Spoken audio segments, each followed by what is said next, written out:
happy holidays and all that crap. Islip here, doing another review, a Transformers review.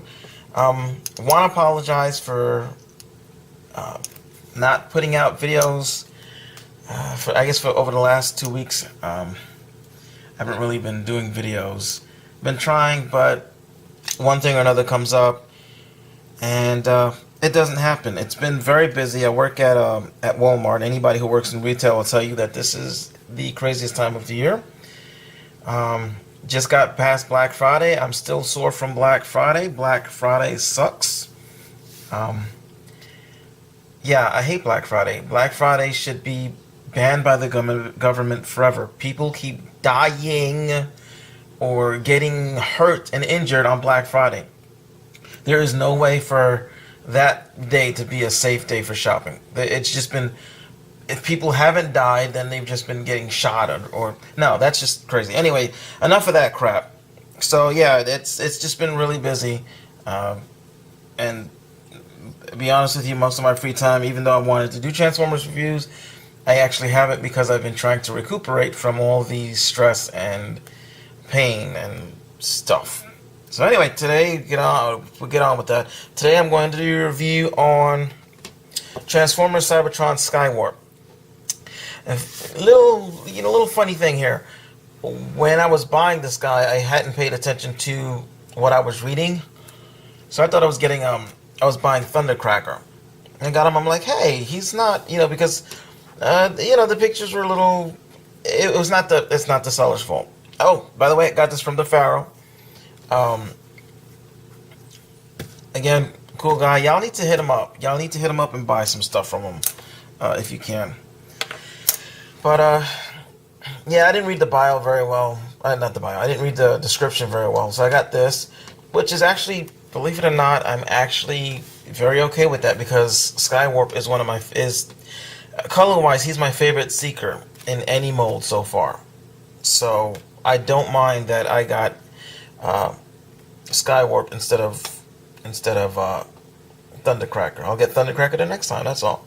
Anyway, it's the same exact mold, just slightly different colors, and it's some kind of a jet. Now, on the site, it actually had the exact type of jet it's supposed to be, but seeing as this is probably modeled after a real jet, but not actually a real jet, like most of Transformers Cybertron, they were modeled after real things, but not really the real things, so I'll just skip on that. So he's a purple jet with a swooping cockpit, and people are messaging me on Facebook. They're gonna have to wait. He's of course a Decepticon. Sorry, I wonder why that was. Anyway, so yeah, he's a Decepticon. He's a deluxe class size figure. Now, before I go any further, I gotta say I'm not happy with the quality of the plastic on this figure. It feels like a knockoff. It's really light. They use a lot of this rubber bendy plastic in places. It feels, to be honest with you, it feels like a knockoff. I've got two Scouts that feel more heavier and solid than this. And in the plain mode, that's my only gripe. That's the only gripe I have. I don't mind so much. You can see a little robot kibble on the bottom. It's fine. That it's just the plastic. It just feels cheap, almost like a model kit or something. It doesn't feel like Transformer. Like it doesn't feel like it's a Transformer. So that said, I love this mode. I love this mode. There's a little cockpit. Let's see. I don't know if I can get the light to cooperate where you can see inside. I'm trying to get you to see inside without seeing my naked body. Oh yeah. But and the cockpit swoops down just a little bit. Oh yeah, and the landing gear folds up. So the landing gear does fold up nicely. The nose droops. I don't know why. But yeah. So this is a very, very nice looking little, very, you can just see it swooping around and, you know, flying around and strafing and all that. The missiles don't come off; they're just decorations.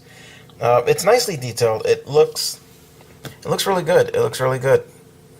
It really does. The one thing I do like about the Transformers Cybertron line is that the show and the actual toys looked amazingly alike, and they transform pretty much the same way. So, sometimes they do, sometimes they don't, but it's still pretty nice. Now, normally I would go and then something would happen, but again, I've been so busy I haven't had a chance to do a transformation scene, so I'm just gonna have to do it by hand. So the first thing we're going to do is I'm pretty sure there's a Cyberplanet.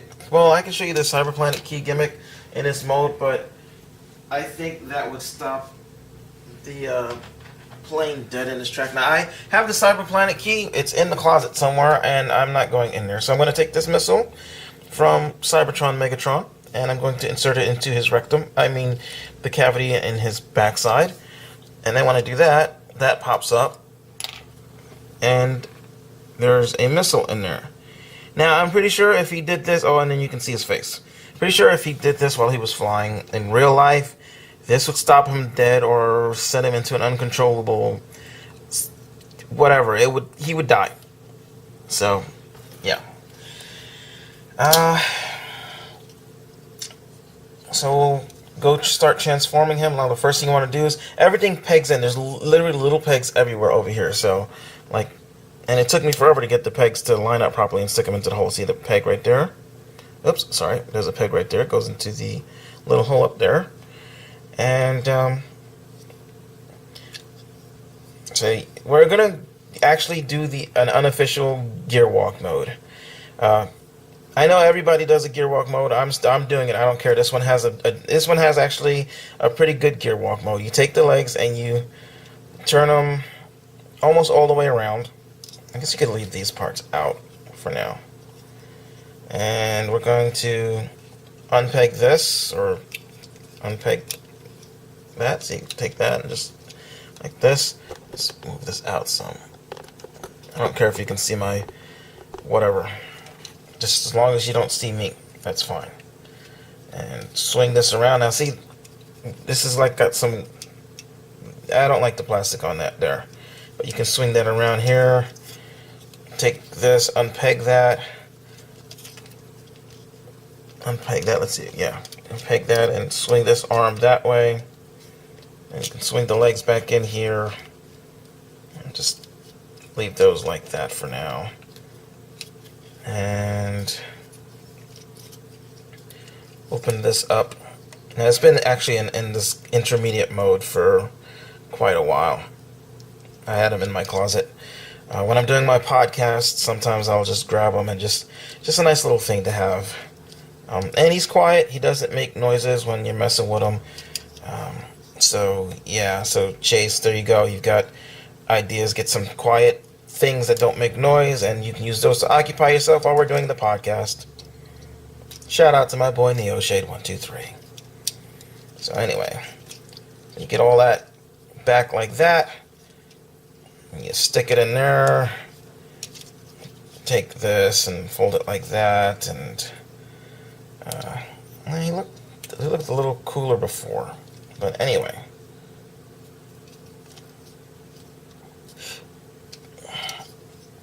And now I can't see what's going on. I'll put them down.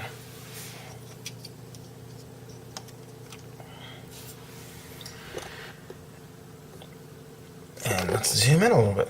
And there you can see there's a pretty nice gear walk mode. I mean, it's not perfect, but then, yeah. So, it's got a decent gear walk mode. The only thing is from the top, you can see his head poking out. So, but then normal gear walk mode would have the head hiding underneath here, turned backwards. So, anyway, so on to robot. So, you're going to take this section here, rotate the legs back like that, so that the little wing thingies are on the outside. Push that, this will hug the landing gear. It'll fit into there. Take this whole section and flip it around like so. And then, like, the arms don't peg into anything. You just kind of put them there, and there we go. Oops, sorry, hold on. Let's try that again. We'll start from here. Okay, so you put the legs out already. Just fold these little bits in. You put the legs out, they're facing like this. Right, is that the way they go? Yeah, that's the way to go. And you take this, bring it like that, and bring it like that. And then you take the arms, which you can see they're kind of hanging there. Just kind of wedge them there, and it holds okay, but still it's a little disconcerting that that's like that. So it's not really, yeah. The other arm doesn't even slot into anything. It's just there. So, and then you take this, and there you go. That's him in robot mode.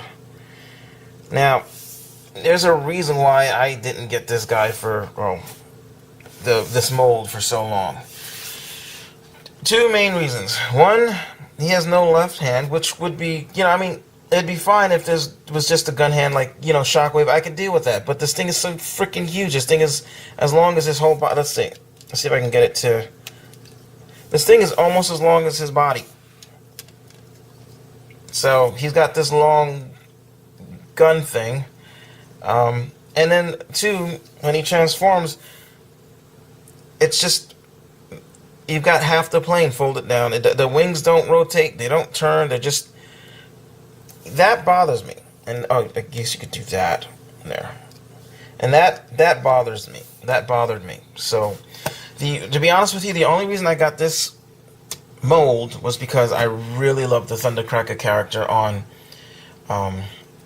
Transformers Cybertron. Originally, I didn't. Originally, he was just an annoying hick.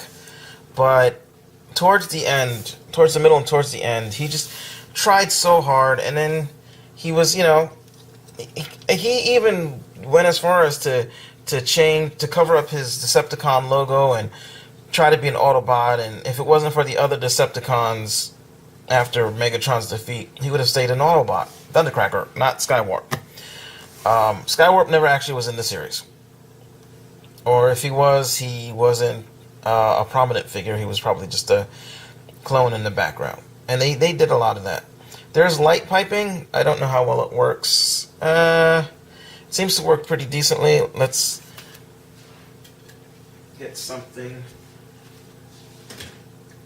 I'm going to get this little Panasonic radio. Now, I don't know if the radio actually works. I found this in the street a few weeks ago. But it does have a light, see? So let's see how well that works. Let's see if I can get this angled. I probably should put them in a shadow and not in the sun. I'm going to use the light piping. There. So let's see. That would probably work better if I just hit the light button. And you can barely see it because... Alright, let's try that again. Let's move this out some so it focuses. Alright. See, now the sun is out, and now I can't use this little... You can see it a little bit, I guess.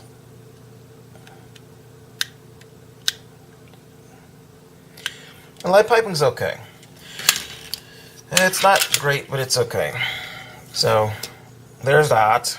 And I shall lower this again because now we've got the figure over. So bring it closer and you can see the details in the lighting. The details in the light. I love the sun. But I only like it when I'm not in it. So, there we go. The details. His Decepticon symbol, he's only got one. It's over here on his gun thingy. And, of course, the Cyberplanet key gimmick does still work in his mode. This is the mode that it was meant for. So, stick the key in the backside. That pops open. And then you press, I guess, just make sure, okay. And you press here, and it shoots out the missile with a decent amount of force.